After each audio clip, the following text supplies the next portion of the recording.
I can can be a little bit of a hothead. He's probably a little more calm and has a more even demeanor to him, which I think we pair together very well that way.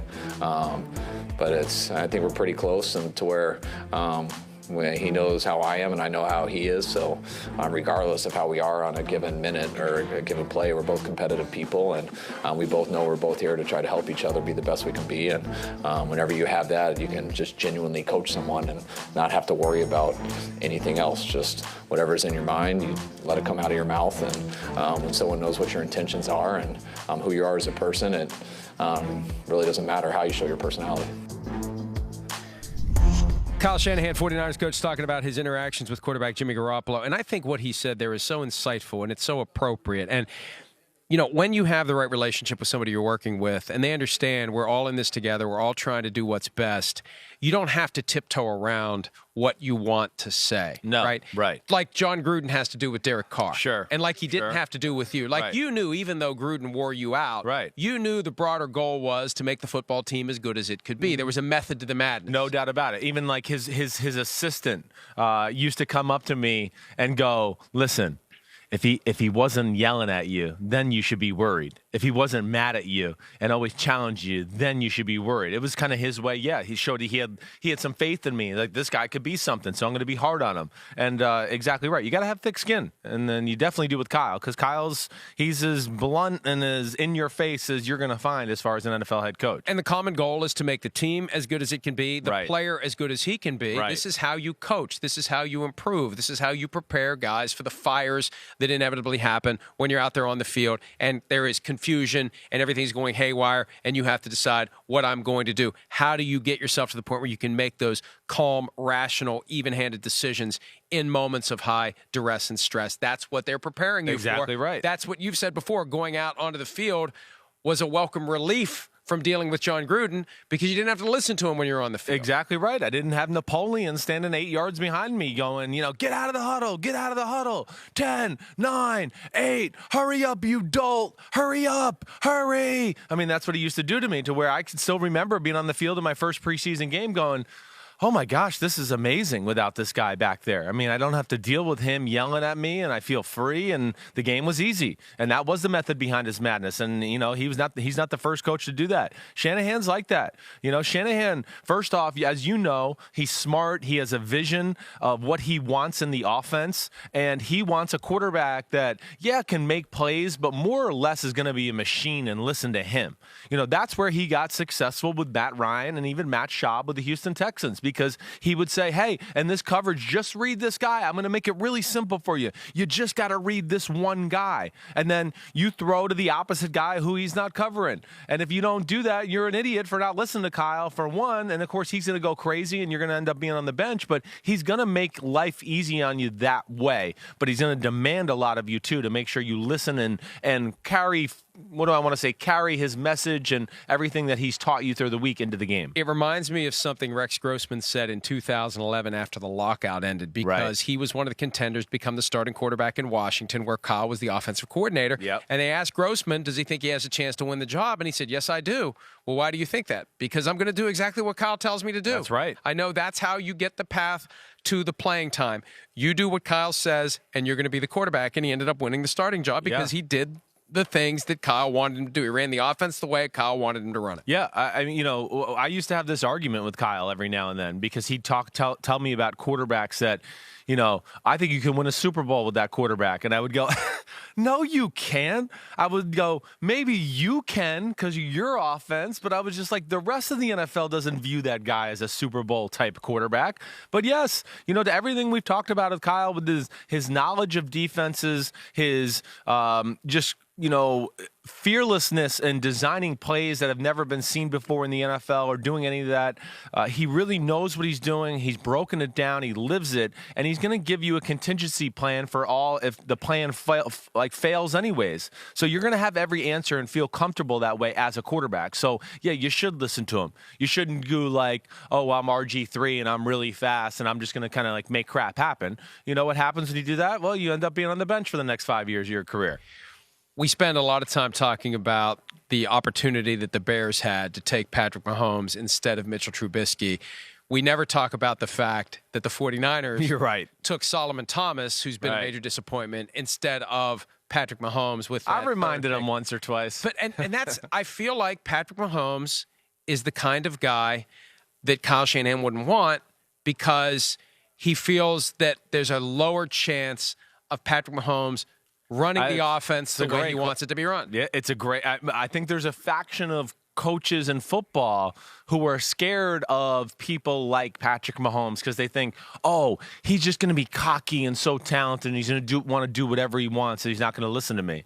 And I disagree. I've had this conversation with Kyle too. That guy will listen to you. He's going to listen to you. He's been put in an environment right now where Andy Reid wants him to listen, but Andy Reid also gives him the ability to play some backyard football too. It's not the same as Kyle. He kind of goes, okay, here we go. We're going to attack it. But if it doesn't work, hey, you got these talents and you attack it this way. And they kind of hash it out that way. Yeah, Kyle doesn't necessarily run his offense like that. But I do think there is, Kyle and a few other coaches out there, they want robots at quarterback. But then when it's a big game and the defense is all over their offense, all of a sudden they want, I want a guy that can scramble around and make a play. Where do I get one of those guys? Well, I don't know. You wanted the robot, so you didn't get him.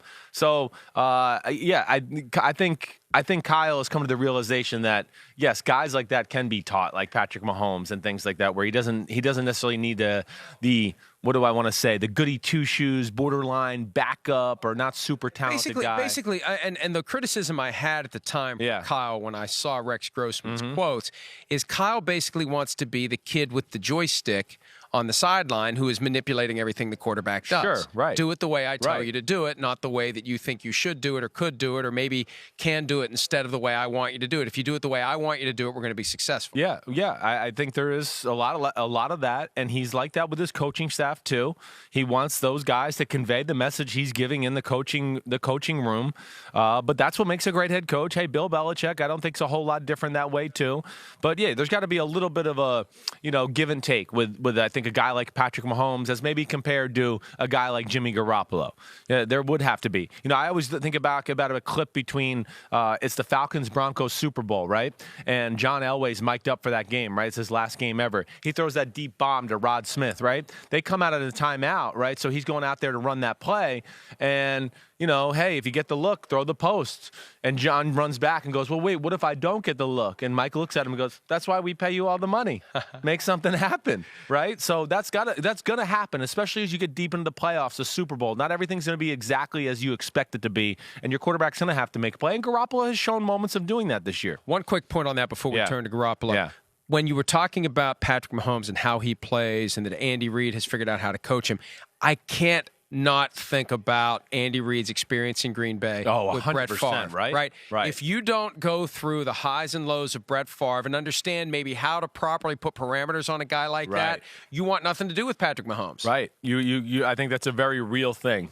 But when you start to see, okay, I did get some parameters on Brett Favre, and we saw what it ended up being. And I don't think Mahomes is as crazy as Brett Favre naturally to begin with anyways, and I mean that in a good way. Just not as the loose cannon personality or a loose cannon with the ball as compared to Brett Favre. But you're right, that's had to have helped him out to give a little bit of, like we were just saying, again, that leeway to go, okay, here's the play, but if it doesn't work, I traded up in the draft for you to get me out of this jam now. My play didn't work. Make something happen, and more times than not, he does. So Kyle has his robot in Jimmy Garoppolo, and he's found a cheat code recently, which is hand the ball off, hand the ball off, hand the ball off. And it is such a strange time when you think about the criticism that Jimmy Garoppolo is absorbing. It has nothing to do with anything he's done. Yeah. It has everything to do with what he hasn't done. Right. He hasn't thrown. We were at the game, the divisional round matchup between the Vikings and the 49ers, and even though the stat sheet doesn't show it, I think there was a palpable sense in the stadium that Kyle got a little freaked out by some close calls from Garoppolo and decided, let's just run the ball, and it worked. No doubt. And we're going to keep running the ball until they can stop it, and they didn't stop it, so we don't need to throw. Right. 19 total passes that game. And then the next week, hey, what the hell? Let's run the ball until they stop it. Oh, they can't stop it. We'll run it 42 times. We'll pass it 8 times. But that's the problem going into the Super Bowl. Right, Chris? How do you flip the switch on if you're Garoppolo, if you have been essentially mothballed over the past couple of weeks? They're going to call upon you potentially to win the game with your arm if they can't run the ball. How can you expect him to do it when he hasn't been expected to do it at any point in the postseason? Yeah, well, I think the Packer game in general was different. He made a few completions and nice throws early on. They got up, and they just never had to rely on the pass game. And like you said, they just dominated that way. But it's not like he's mentally checked out. And we've seen him play in a lot of big moments this year. I don't think this is going to be – I would be shocked if they won this game the same way we saw them win their 2 playoff games. Jimmy Garoppolo, I would expect, is going to have to do more in this one. Kansas City's run defense, it's better than Minnesota's and Green Bay's. There's no other way around it. It's been one of the better run defenses in football over the last 7, 8, 9 weeks of the year. So from that standpoint, especially with Spagnuolo, who, again, let's not forget him in this matchup. This is another guy who's shown great creativity and guts when he's had 2 weeks to prepare for Super Bowls. Both times with the Giants were phenomenal little game plans there. So, I look at that and go, okay, he's going to have some curveballs. So where Shanahan's not going to be able to just dictate the run game, I think, all game long, I think Garoppolo will be fine. I think he knows his role in his team. And like Kyle said, I don't think he's a guy that's like, like you and me, where we might overanalyze every little thing we say and do in a day or whatever. I think Jimmy Garoppolo's like, all right, completion. What's the next play? Oh, okay, great. Oh, it's this play. Yeah, okay. I think he can wipe the slate clean very easily. You've said it yourself in as respectful a way as you can. He's kind of a meathead. Yeah. And he's not going to be freaked out. Right. And he's not going to be flustered. Hey, baby. Let's go do it. Let's just go play. Yeah, and right.